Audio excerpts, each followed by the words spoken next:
This is the Mooncast.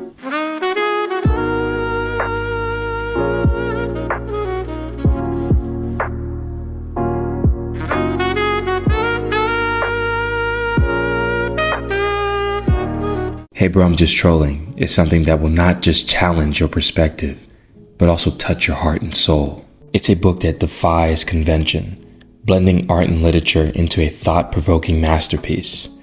A reflective piece of provocative art that tackles societal constructs from angles you've never considered. Hey bro, I'm just trolling delves into the very essence of our existence.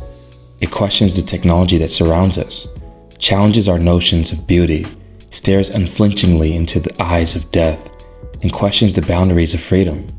It scrutinized the educational system that molds our very future. This book is a journey, an exploration of shared human experience, and it's a work of art that refuses to be confined by tradition.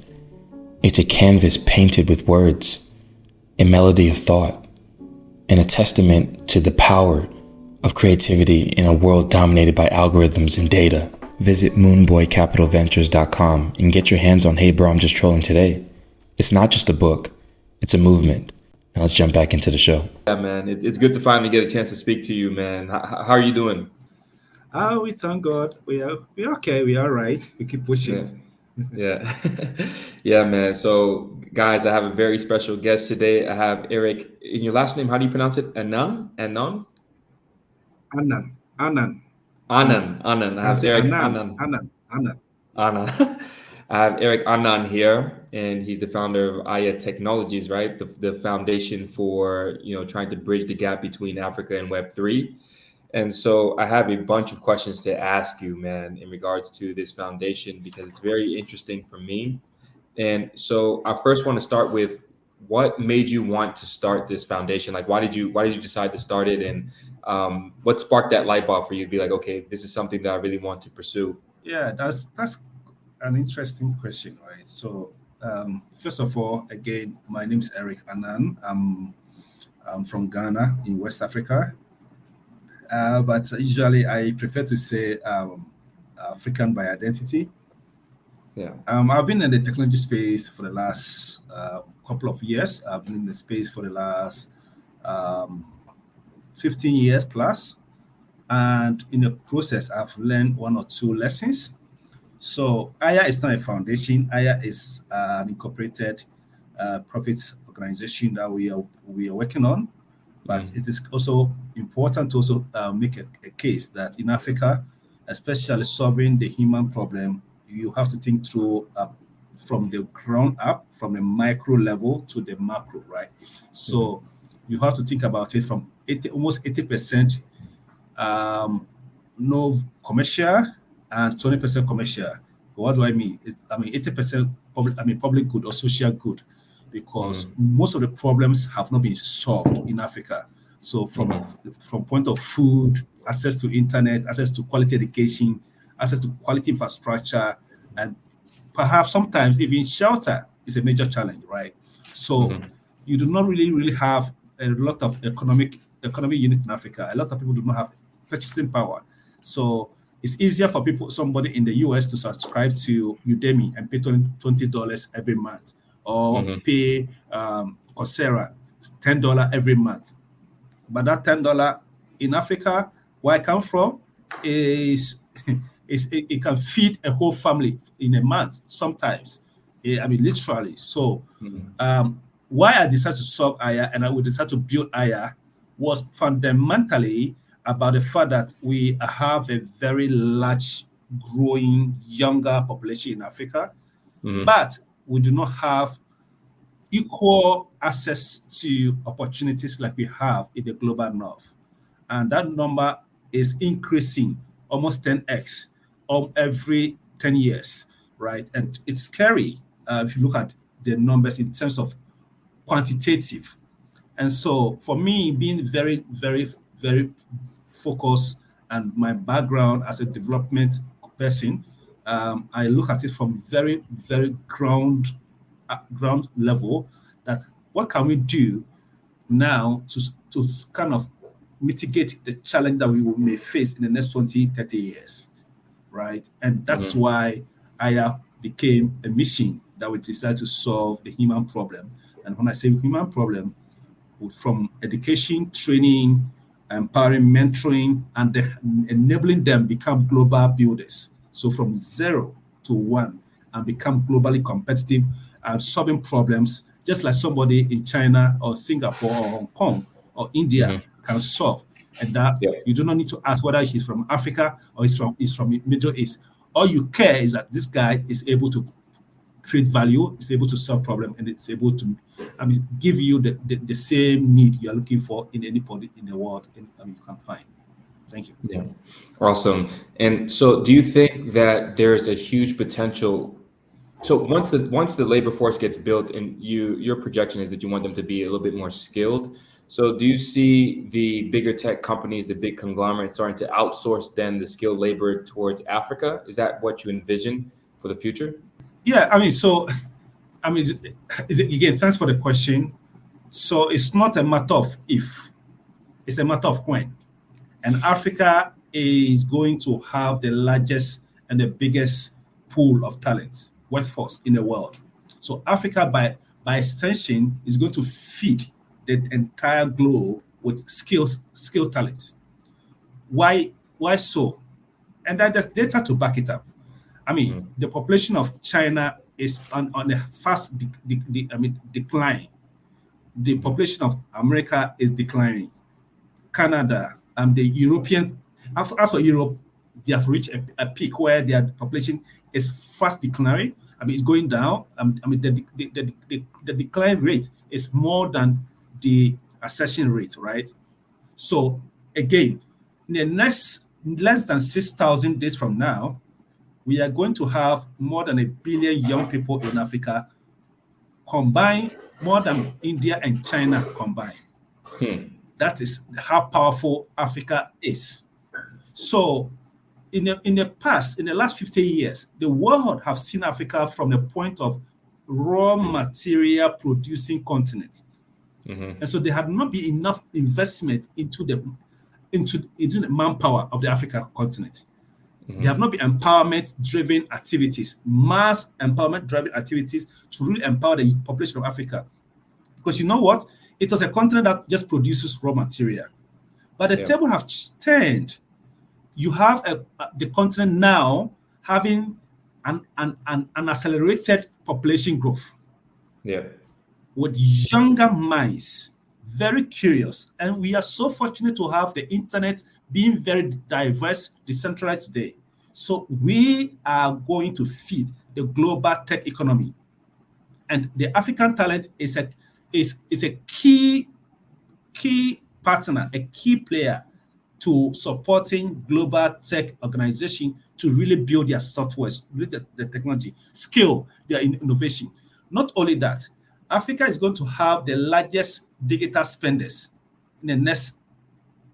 by the end of the decade. We are going to have the largest supply chain distribution in Africa. So if you do all these numbers, then we do not have to even have a conversation about if. It's about when.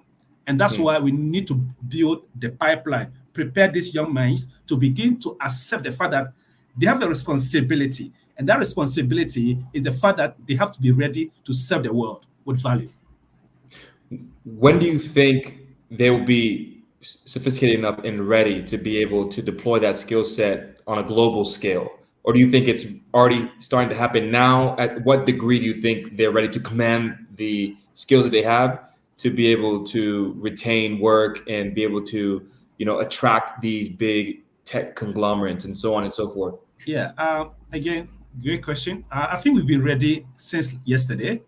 But in terms of the numbers, do we have the numbers, mass numbers? We do not have. But Africa has always been ready. In fact, since yesterday, we've been ready. In fact, we have a lot of talent working with global tech companies like Google, Amazon, Meta, X, formerly of Twitter, Microsoft, and what have you. But the question is that, do we have the numbers to really supply the world? We do not have that numbers. And that's why companies like AYA and other partner companies, sister companies are working so hard to really build those infrastructure and those curated training platform to enable more young people to have this, curated skill and global needed skill from blockchain development, product management, product design in numbers, en masse. The goal is not for them to just get a job. The goal is to train them so they can solve problems using technology in Africa. Then, by extension, if they have a job to do, then they can do this job without even needing to travel to those countries. They can be in Africa and work remotely. That's the goal for us in the next 50 years. That we need to develop Africa, but we need to have economic incentive to be able to feed ourselves and be able to stay here and then work remotely and provide value whilst we are supporting the local economy. So we are ready, just that we don't have the numbers. That's why we need to invest so much in the talent development pipeline in Africa. Would you consider most of the Africans currently having that mindset of, okay, I want to build skills and develop everything in Africa? Or do you think that they're still trying to then take their skill sets and move it, abroad because of, not so much economic opportunity as comparatively to, the West? So what challenges can you say and speak to in regards to that? Yeah, I think this is a very interesting question. I think it's a matter of choices. I think it's also a matter of like you said, opportunities. And so, yes, you have a large pool of young people who are desperately looking to exit the continent. And you don't blame them, right? Because there have been excessive abuse, excessive neglect, and continued decades of bad leadership, decades of visionless political structure in Africa. Right? So, for example, you have a country like Ghana, who started off in the 60s being better, far, far better than Korea, South Korea, Singapore, Malaysia. Today, Ghana is begging the world to survive, whilst you have Singapore as a world-class country. So if you stay in such a system, then you have only two options. The first option is, I don't have option. The second option is, let me zoom out, right? But some of us believe that if we can create enough more young people to have economic skills that can be transferable skill, and they're able to earn $1,000 consistently for 3 years, and you have, let's say, 10,000 of these people, they will not have a desire to move out. And that's how we can begin to change the narrative from, there are no opportunities in Africa, therefore the only opportunity or the only option I have is to move out to Canada, the US, UK, or Germany, and which has been the current trend. Matter of fact, the number of young people moving out of Africa every day is alarming. But you don't blame them, right? You don't blame them. I don't blame them, because there have been the number and years of wasted opportunities, wasted time, talent potential are being wasted. It's so much. But there's a future I believe we can create. That's what some of us believe, that we need to change the narrative by equipping these guys with skills that enable them without needing to move out of the country or the continent, stay here, work for Amazon, work for Google, work for Microsoft, or work for Stripe, and creating value, and start paying them so much money that they don't have the desire to go to the US. Yes.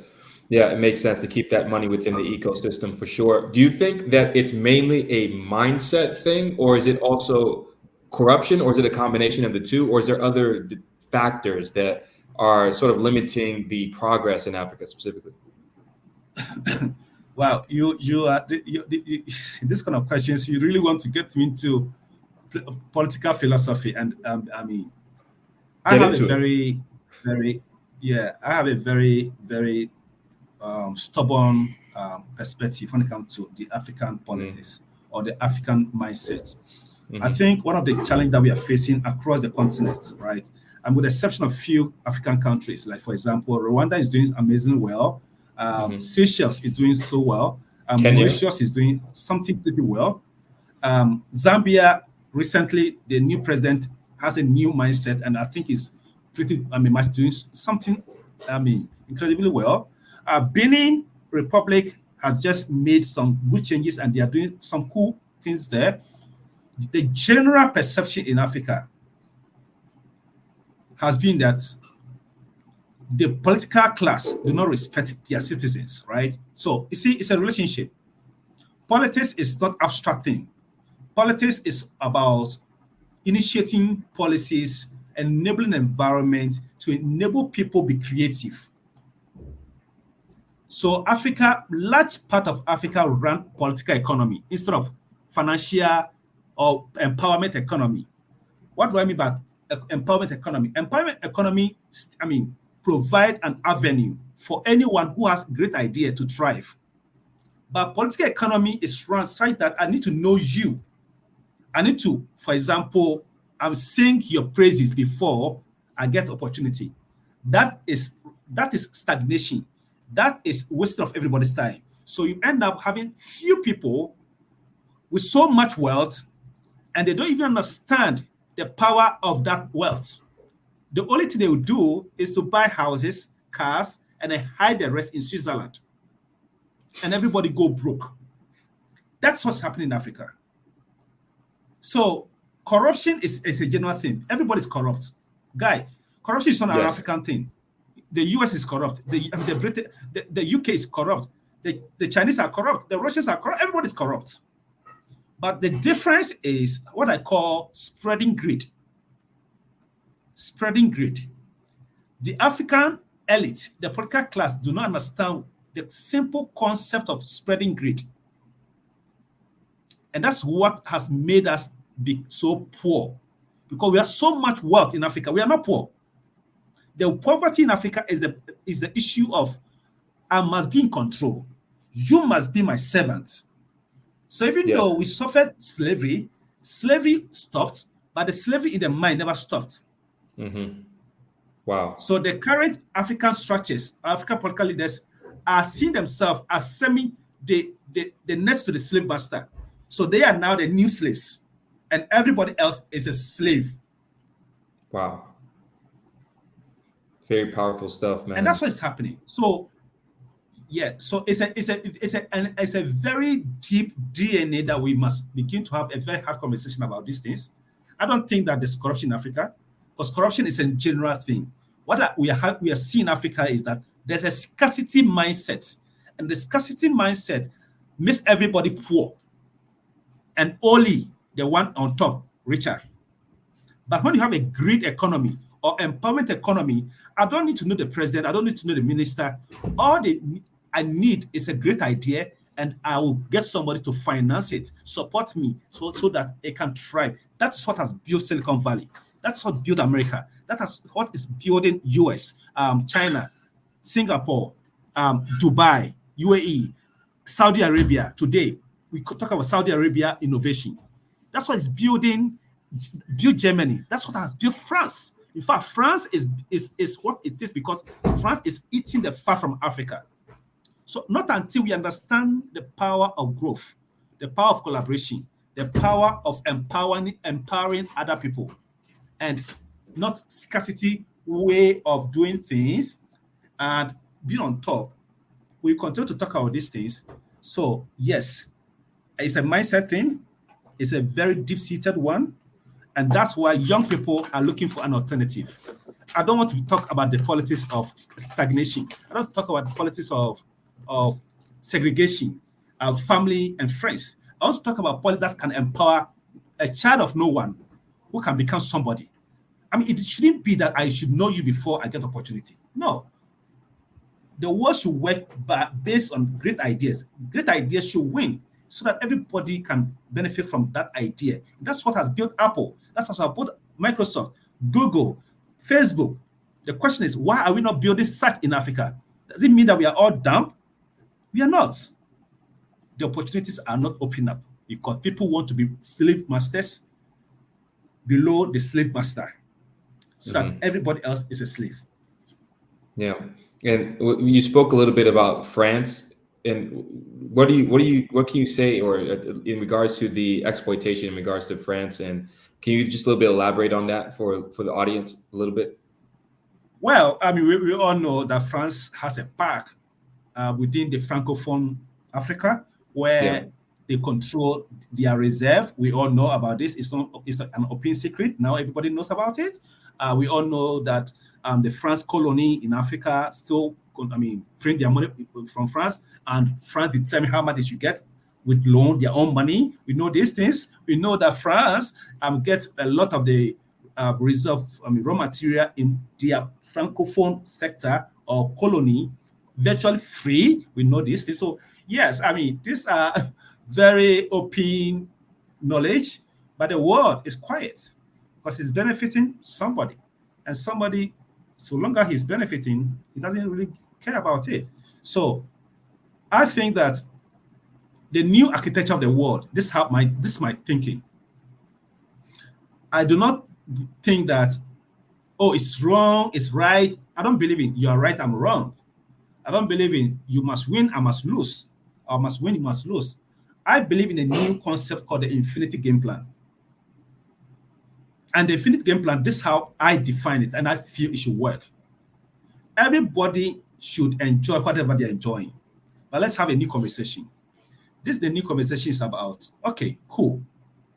We cannot change France to become Africa. No. We cannot make America become Africa. No. However, can we look at it from this perspective, that the current financial or economic infrastructure that we have in the world is so exclusive, so that if we believe that we need raw material like coltan or cobalt to produce electric cars, and Congo has a large chunk of cobalt, what stops us to have a conversation that, okay, for us to take 1 ounce of cobalt from Congo, we need to construct one university that can train people to be able to manufacture the battery in Congo. It's a win-win. Everybody wins, right? Yeah. But who is ready to have this kind of hard conversations? Young people are not asking for political power. Young people are not interested. Young people want to contribute meaningfully with their skill, but nobody is interested to invest in the potential of the young man today. So instead of channeling money through IMF, World Bank to politicians in Africa who do not understand what it means to empower people, who don't understand what it means to really, really give people the true skill they need, why don't we now begin to have a conversation with IMF, World Bank, UN, to say every year we are going to find amazing founders in Africa, give them support directly to empower this number of people. In the next 10 years, we want 100 million African young people to have ABCD skills so they can produce for themselves. Because the largest value Africa has today is not the raw material we have. The biggest value we have today in Africa is the young people we have. Yeah. The question is, what are we doing with these resources? Absolutely. It's being wasted. They are virtually on social media, wallowing and doing nothing. We need to change that kind of system. Absolutely. Do you think that there's a way we could maybe potentially bridge the diaspora between the Western Africans and the Africans in the African continent, and maybe sort of bring those skills from the Africans that are maybe second, third generation in the West bring them back over to Africa to maybe help in regards to the development there? Absolutely. I think my last podcast I did interview, I made a call that every country in the world that has succeeded, seen success, was not done with the local people, was done by the power and the support of their diaspora. A good example is China. When Chinese send their children to the US to learn in MIT, Harvard, Berkeley, they didn't stay in America. They understood the American system and went back to China and started building manufacturing, we started building stuff. And today, we all know what China has done. Mm-hmm. Same applied to India. The Indian diaspora today are building the largest technologies industry in India. Look at the Israeli, the Jewish, is their diaspora. Yeah. Even a small country like, for example, Montenegro is being developed by their diaspora. So the core I've always put out there is that the local young guys have an amazing ideas, but they lack what I call the standard operational procedure to really scale. So we need the support of the diaspora because they have worked with standardized systems. They understand how things work from A to Z. They understand operation, they understand strategy, execution. It's time the diaspora begin to see Africa not as just sending $100 to your family down here. It just doesn't work. The real value you can add is to employ or deploy your resources, your skill, your knowledge back home, supporting local builders so that they can actually build stuff that can scale. And that's the only way Africa can actually scale. And we have the largest pool of diaspora community in the world from Africa. The time for them to come home and support. Yourself included. So time to come home, support the local building opportunity. But the opportunities in Africa, matter of fact, Africa is the only frontier market left in the world today. So you don't want to be anywhere but in Africa. I see that opportunity. Africa is where China was 30, 40 years ago. That's the opportunity. This opportunity for you to be in Africa, support the building, and then support local people who are ambitious, curious, resilient, and trying to do something at scale. Yeah, for sure. And what do you think is one way in which we could sort of help with the corruption in Africa specifically? Like, what do you think we can do in regards to solutions? Yeah, in the short term, I think blockchain can provide. Sometimes technically like smart contracts. If you can deploy smart contracts in all procurement, because one of the largest sources of leakage is through procurement, government procurement. It's one of the biggest routes or biggest sources of leak in the world and by large Africa. So if you can deploy something like smart contracts in government procurement where everybody can see what is going on, then I think we can reduce corruption by about 9 basis points. Wow. Okay. In the next 10 years. Yeah. And that's one major. But the question is, are these guys ready to employ such technology? My immediate answer is no. So what can we do as an alternative? The only thing we can do as an alternative is, you know what? This corruption is trying because people who are hungry in Africa. Young people are hungry. So the politicians continue to starve young people so that they can give them $1 for them to follow them. So if you can empower these young people, at least 1 million of them in Ghana, for example, in the next 5 years, I tell you, they'll begin to ask the right questions.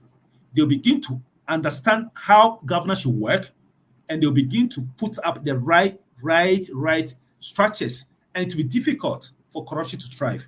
And they will begin to now kind of determine who is fit to lead our country in terms of local assembly to the National Assembly to the presidency.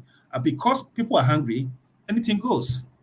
Once there's election, people just buy their votes. People are hungry. Let's face it, right? If you're hungry, you don't really remember anything. That's why Maslow put up a need. And Maslow's need, I am of the view that in Africa, if you can solve the first need of Maslow, food, shelter, clothing, the rest can take care of itself. Yeah, absolutely, man. And I wanted to switch over and talk a little bit more about AYA and how does it, can you just break down basically how it works, the entire system, from how do you get the leads, how do you generate the leads then to funnel them to then the system? I guess then you train them and then how does it work exactly? Can you just break it down? Oh, I'm great. Thank you. So in a nutshell, AYA is a talent infrastructure network. We are a people-enabled platform. So how it works, we have stages. So we identify the talent, we empower them with the training. So we focus on giving 3 key training bootcamps. So we train smart contract engineers with Solidity, product management, and product design. These are minimum requirements needed to build your first product when it comes to technology. You need a product designer, product manager, and a software engineer. So we do this training. Now, after we train, that's the first layer. The second layer is when you have a skill, it's not enough. You need to show your skill. You need to prove your skill. So we have the second layer, which we call the AYA lab, which enables this talent to really put their skill to test by building real life projects on the AYA lab. After some time, we can now validate their skill and can authenticate that, oh, now they are ready to really work with companies. They will now either they are building their own projects, or we are enabling them find jobs on our platform called through the Velocity 8. So the Velocity 8 program works this way. We help founders build their MVP in 8 weeks. Or you come to us and we enable you find among this pool of talent that we have. We have vetted, we have verified, we can vouch for their competencies, and we recommend them for you to work with them. So that's how our system works. So from A, we identify the talent, they come through our bootcamp, they get the training, we help them build through the AYA lab. After they build, we help them incubate their ideas and with commercial value, and then we help them, prepare them as a team to scale their project with a commercial value, or we enable them, now connect them with organizations globally looking for remote workers in Africa. Awesome. And are you partnered with any sort of companies to help streamline the hiring process? In terms of partnership, we are very bullish when it comes to collaboration. We think that that's the only way we can scale. So we have some partnerships we worked on. We have, in terms of recruitment organization, not yet, but we are seeking and working towards getting a recruitment HR companies around the world that we can partner with to kind of streamline and seamlessly, because we don't want to be an agency.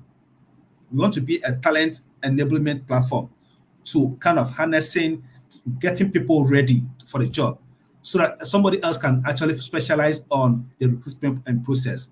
And so, yes, we're still working on partnerships, but we have other partners that we have in the ecosystem that we have partnered with Base to organize the biggest hackathon in Africa. Coinbase giving support with grants.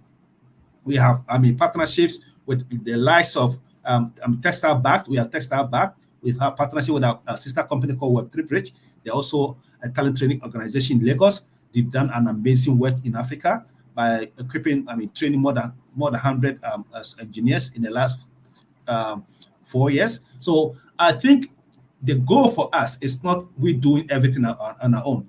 The goal for us is how do we get 1 million Africans with the right skills such that they'll be able to provide value or create value globally by contributing to the growth of especially Web3 and in Ethereum and L2 space, to be specific.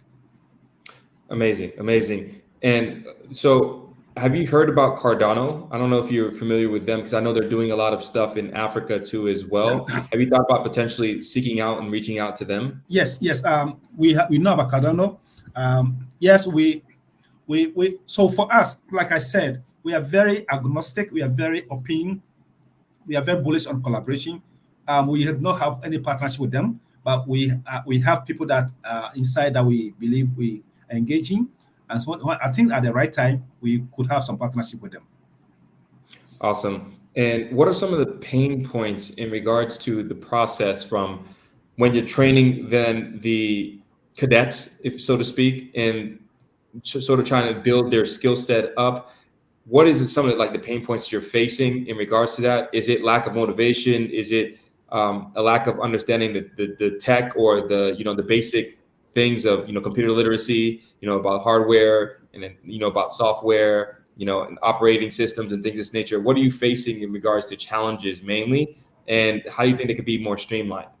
On top of my head, the major challenge that we are facing is running virtual bootcamp is really hard because you have people scattered across the continent, and some of them have the desire, have the willingness, but they don't have access to internet. Sometimes they don't have electricity. So these are external challenges. Some of them too genuinely don't have even access to food. Genuinely, they don't have food. So even though they desire, they have the willingness, they are ready, but look, food is the basic need of life. So long as people don't have food, nothing enter their mind. So in Africa, what is really helping us is that people are self-learners.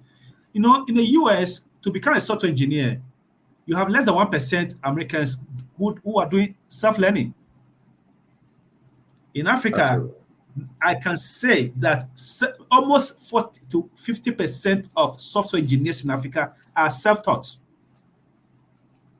I think self-taught is better. That is the difference, and that's why I call it the African resilience. Mm-hmm. The kind of resilience you have in Africa, you cannot find it anywhere in the world, and that's the fact. Yeah. But the challenge still come back to the fact that young people are graduates from school, they don't have jobs, so they have gone to school for 4 years. Now their parents are tired. Sometimes most of their parents may even be on retirement. They cannot even support their upkeep. They don't have job, no opportunities. Then on top of that, you tell this dude to come and learn software engineer for 6 months. How will this guy cope? So these are very, very key challenge that we have faced. Do we have? No, we don't. We keep on doing our best until we keep on doing our best, sharing the story until we get real kind, public good fund, patient capital to say, you know what, the next 5 years, I want to support the mission to discover, to train 10,000 talents. From there, we can now begin to now have a revenue stream. Because look, the kind of thing that we are doing here, if you want to charge, you close your shop in 2 days. So in Africa, you don't start by commercial through commercial. In America, every business is about how much can we make. In Africa, is the reverse. Because the economic unit, it doesn't make sense. We don't have economic units. So you cannot solve this kind of problem, and then you go on a VC meeting, they're asking you, how much revenue do you have? I mean, how much do you think you can make in the next 1 year? Yes, we want to make money. I'm a founder. I'm not doing this thing for free. I want to make money. I want to exit. I want to be able to sell my company in the next 5 years for $1 billion. But the question is, do we have the fundamentals to really build on top and have a revenue model that can make sense? We don't have. Who should solve that problem? Nobody's want to solve that problem. We want to solve that problem. So we are actually not interested in looking for VCs that are not empathetic enough to understand the peculiar challenges Africans are facing. Yeah. It's not my fault that my government is so clueless and so wicked and mean towards his own citizen, that his own young people don't have job and they don't care. It's not my fault. The question is that, what can I do with the opportunity that is available on the internet? I don't want to steal. I don't want to go rob. I want to learn a skill, site that can create value. That one, is it difficult for UN, for World Bank, for IMF to say, why don't we empower directly young people in Africa to have the skills, site that they don't need to come to US or Canada, or they don't need to come to Europe.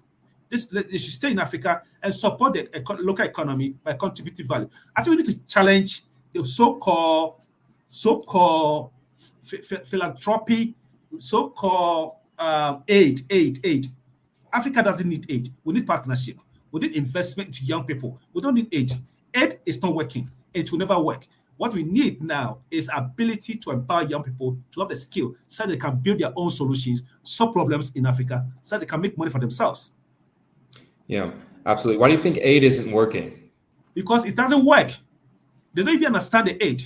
You sit in America and people give you abstract macro data that we are imparting so numbers, and it doesn't get there. I have a background in development. And in development, my development research I've done, development doesn't happen from top down. Development happens from bottom up. And from bottom up, you empower the people directly. You can measure, you can account for it.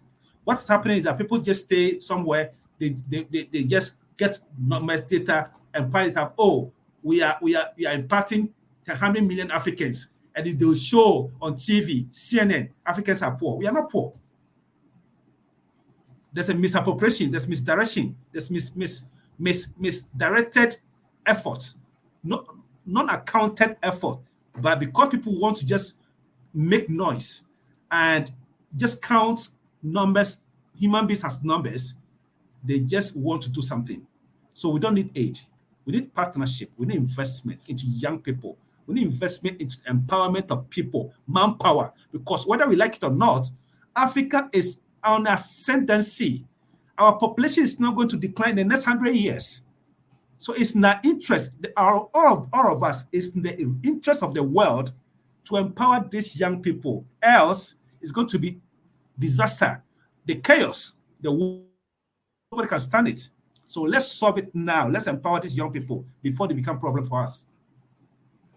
Yeah, absolutely. And have you thought about potential different Web3 crowdfunding solutions? Like, I know, for instance, there's stake drops, ISPOs, ICOs that you can maybe do to get a little bit more funding for the foundation if you decide to go that route. Have you thought about that? Absolutely no. So AYA is not a foundation. AYA is, it's not a foundation. We're not an NGO. We are an established incorporated company. But because we know that the African economy or the African structure does not have strong economic units, that's why we want to focus on the public good aspect first before. So we have 80% non-profit, kind of I would say so public good, 20% commercial. That's how our model is. The reason why we cannot do ICO is that ICO doesn't work.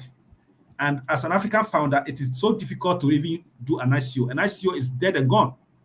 I lost so much money in ICO. So ICO is dead and gone. ICO doesn't work. Number two, token model. Yes, we have a token model, but we do not want to. We are not going to do the token model with whole hype. What is the economic value we are creating? So that's why I said we believe in the ground up. We are building everything from ground up. So we start AYA from zero. We didn't have anything. Today, we have cumulatively over 10,000 talent community across Africa. We have built builders community from zero in April to over 1,300, growing 7% week on week. Talent builders like product designers, product managers, smart contract engineers, over 1,300. In just 4 months, that are building real stuff. Shipping real stuff almost every week. This is qualitative. This is measurable. This is accountable, right? Now, the next stage is how do we drive a token economy, a token incentive side that the community can begin to be incentivized to drive the adoption of the AYA machine. That's the next. Now, we don't have any plan to do any ICO. We do not have any plan to do IDO or whatever it is. We believe that we want to create value. And when the time is right, our token that we're creating with the community will become valuable for the community to enjoy. Understood. And have you thought about maybe adding your sort of boot camp, or I don't know how to exactly call it, into a vertical integration into a university? So we are working ground up. So the goal is not to set up a university. The goal is to partner with one of the most renowned universities in the world, such that we can, produce quality talent. Again, the whole university concept is certificate. The question is, who actually needs certificate today in the world? What a certificate does? It's about skills. So if you have certificate and you cannot show the skill you have, then your certificate is just a paper. So the goal is not to build a university. The goal is to ship talent that have real proof of stake or proof of work skills to create value. Nobody cares about paper certificate today. Yeah, I absolutely agree. Have you used any sort of artificial intelligence tools to help maybe streamline the process, or are you working in collaboration with ChatGPT or anything like that to sort of streamline the coding process? So yes, so in terms of our technology roadmap, we want to get to a point where almost all our programs is on demand, aside that people globally can access our process and our structure, how we are solving the talent and enablement problem in Africa. So of course, AI will play a key role, but for now, we are doing everything in phases. We are at phase 2 now. We did the first one virtually and offline. Today, we build a technology that is for the phase 2. So by the time we have done maybe cohort 5, we have got to a point where we've been able to automate most of our processes. Again, it boils down to funding. We can go so fast.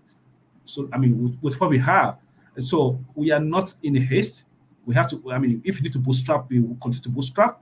But the mission is to build value, and so the core is not how fast we can go, is how far are we able to go, and we are more than willing to get this mission accomplished and empower 10,000 young people in the next 5 years.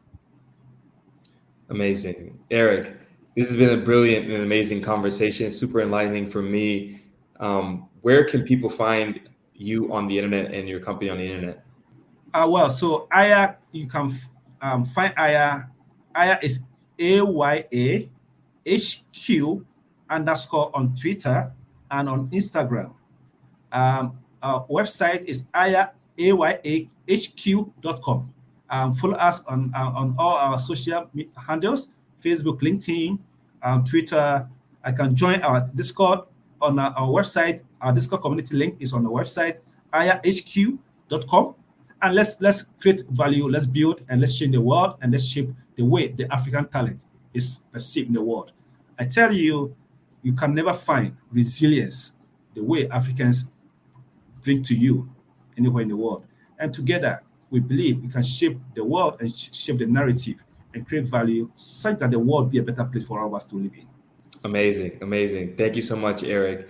This has been another great episode of the Mooncast, man, and peace. As official sponsors of the PodSafe Music Group, I bring to you Yakoyo by Scott Geary.